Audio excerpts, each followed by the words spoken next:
طبیعتاً اون بازوبنده من فکر میکنم یه مقداری مسئولیت بازیکن رو زیادتر میکنه و سنگین‌تر میکنه.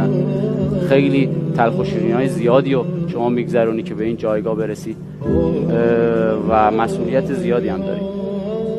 ولی هر چی که گذشت و زمان بیشتری خورد از حضور من در باشگاه، این مسئولیت‌ها رو بیشتر احساس میکردم و به عنوان مثال بازی آخری که داشتیم و 5 دقیقه مونده بود که فصل تموم بشه و تکلیف قهرمانی مشخص بشه، خودم فکر میکردم خدایا چی میشه واقعا، خدا کنه ما شرمنده این هوادارا نباشیم.